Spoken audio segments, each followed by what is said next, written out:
आकाशवाणी मुंबई.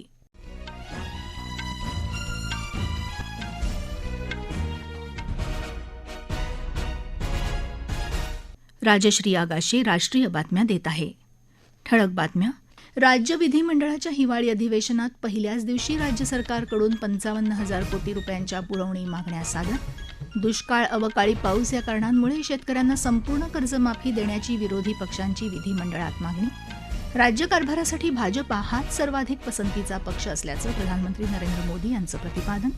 तेलंगणाचे मुख्यमंत्री म्हणून काँग्रेसचे रेवंत रेड्डी यांनी घेतली शपथ. आणि मलेशियामध्ये कोलालंपूर इथं पुरुषांच्या ज्युनियर हॉकी विश्वचषक स्पर्धेत तिसऱ्या गटाचा दुसरा सामना आज भारत आणि स्पेन यांच्यात होणार. राज्य विधिमंडळाच्या हिवाळी अधिवेशनाला आजपासून नागपुरात सुरुवात झाली. पहिल्याच दिवशी उपमुख्यमंत्री आणि अर्थमंत्री अजित पवार यांनी 55,000 कोटीहून अधिक रकमेच्या पुरवणी मागण्या मांडल्या. यात जलजीवन मिशनसाठी सर्वाधिक 4,283 कोटी रुपयांची मागणी आहे.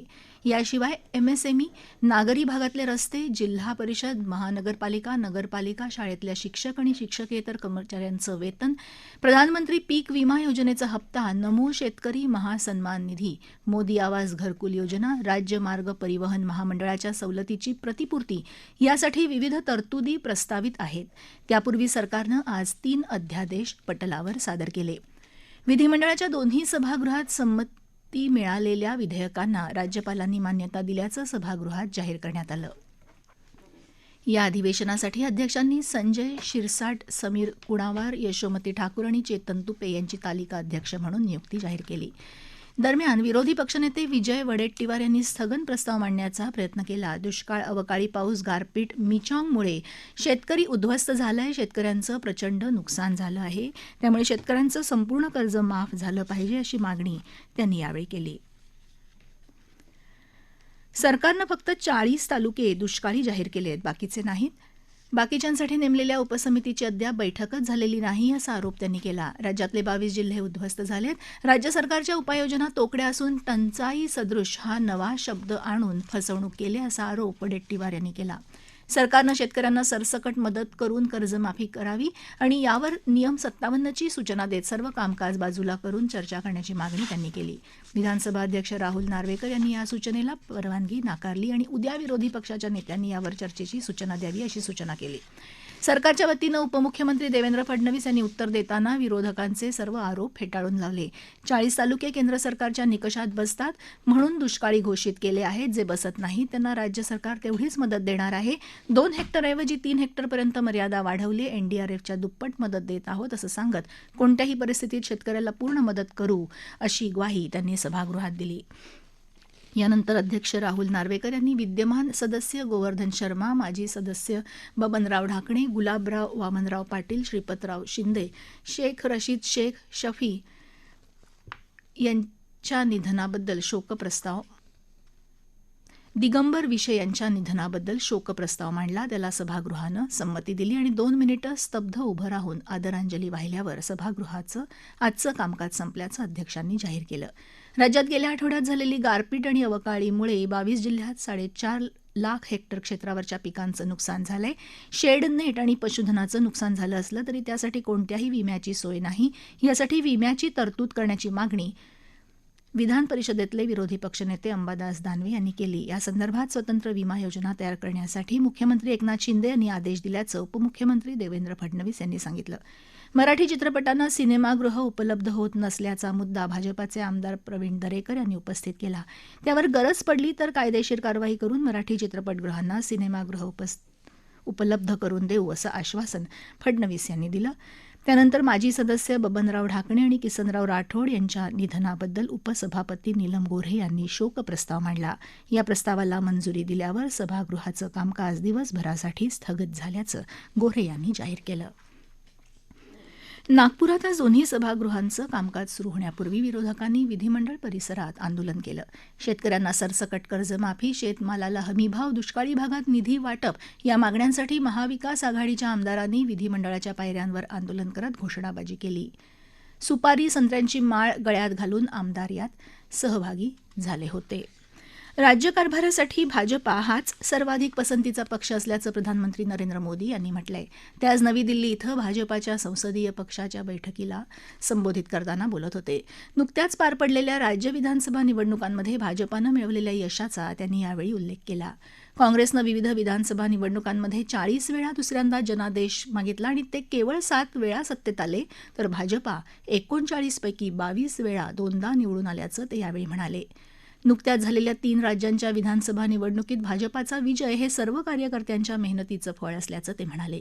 महिला, तरुण, गरीब आणि शेतकरी या 4च जाती असून त्यांना न्याय मिळायलाच हवा असं पंतप्रधानांनी अधोरेखित केलं. छत्तीसगड, राजस्थान आणि मध्य प्रदेशसह मिझोराम आणि तेलंगणामध्ये भाजपानं आपली ताकद अनेक पटींनी वाढवल्याचं त्यांनी सांगितलं. संसदीय कामकाज मंत्री प्रल्हाद जोशी यांनी बैठकीनंतर बातमीदारांना ही माहिती दिली.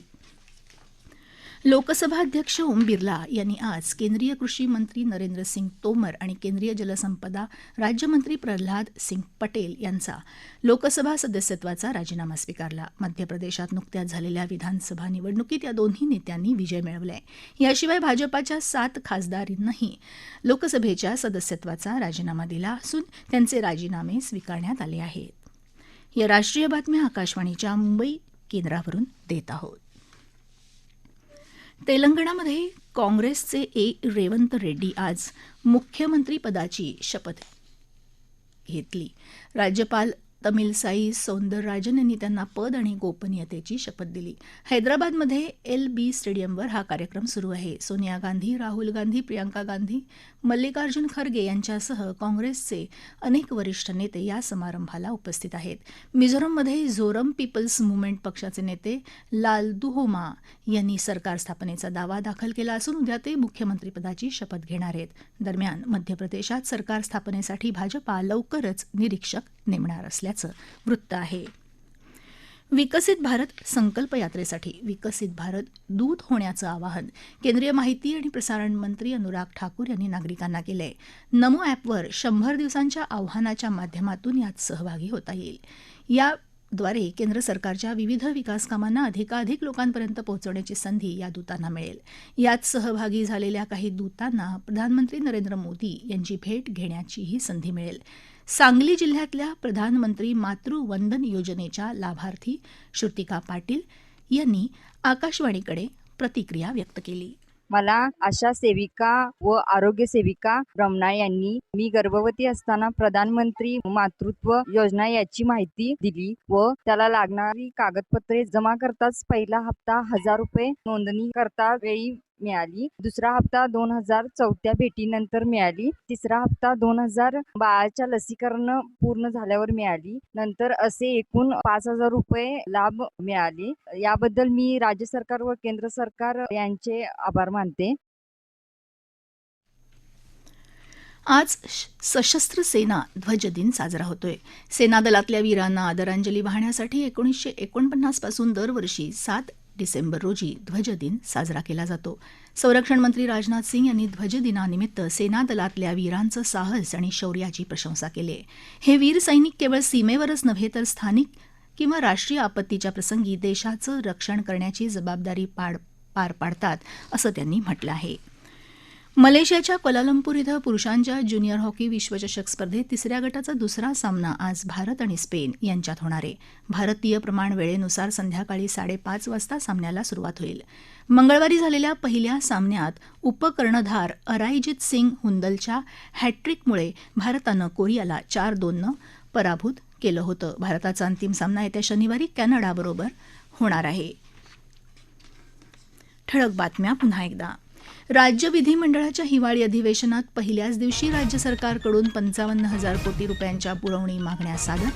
दुष्काळ, अवकाळी पाऊस या कारणांमुळे शेतकऱ्यांना संपूर्ण कर्जमाफी देण्याची विरोधी पक्षांची विधिमंडळात मागणी. राज्यकारभारासाठी भाजपा हाच सर्वाधिक पसंतीचा पक्ष असल्याचं प्रधानमंत्री नरेंद्र मोदी यांचं प्रतिपादन. तेलंगणाचे मुख्यमंत्री म्हणून काँग्रेसचे रेवंत रेड्डी यांनी घेतली शपथ.